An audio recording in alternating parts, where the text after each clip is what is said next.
শনিবার অরুণ জেটলি স্টেডিয়ামে পঞ্জাব কিংসের বিপক্ষে দিল্লি ক্যাপিটালসের ওপেনার কেএল রাহুল ৪৭ বলে শতক হাঁকিয়েছেন।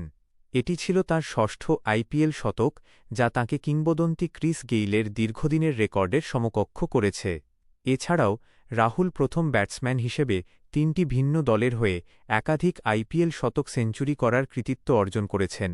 তিনি Punjab super king, Lucknow Super Giants এবং দিল্লি ক্যাপিটালসের হয়ে ২টি করে শতক করেছেন। সবচেয়ে বেশি IPL century Virat Kohli ৮, Jos Buttler ৭, Chris Gayle ৬, KL Rahul ৬, Sanju Samson ৫। Rahul ছাড়াও কুইন্টন ডি কক এবং সঞ্জু স্যামসনের মতো ব্যাটসম্যানরাই একমাত্র ব্যাটসম্যান যারা একাধিক আইপিএল দলের হয়ে শতক করেছেন। ডি ককের ৩টি আইপিএল শতক রয়েছে।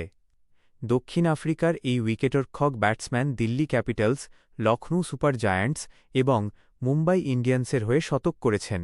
অন্যদিকে সঞ্জু দিল্লি, সিএসকে চেন্নাই এবং রাজস্থান রয়্যালসের হয়ে ৩ অঙ্কের রান করেছেন। কেএল রাহুল ৬টি পিবিকেএস, এলএসজি এবং ডিসির হয়ে, সঞ্জু স্যামসন ৫টি ডিডি, সিএসকে ও আরআরের হয়ে, কুইন্টন ডি কক ৩টি ডিসি, এলএসজি এবং এমআইয়ের হয়ে। কেএল রাহুল ২০০রও বেশি স্ট্রাইক রেটে ৬৭ বলে ১৫২ রানের এক বিধ্বংসী ইনিংস খেলেন, যেখানে তিনি শৈলী ও শক্তির সংমিশ্রণে ইন্ডিয়ান প্রিমিয়ার লিগে কোনো ভারতীয়ের করা সর্বোচ্চ স্কোরের রেকর্ড গড়েন। এর মাধ্যমে তিনি আইপিএল ইতিহাসে ক্রিস গেইলও ১৭৫ এবং ব্রেন্ডন ম্যাককালামের ১৫৮ পর তৃতীয় ব্যাটসম্যান হিসেবে ১৫০ রানের গণ্ডি পার করেন।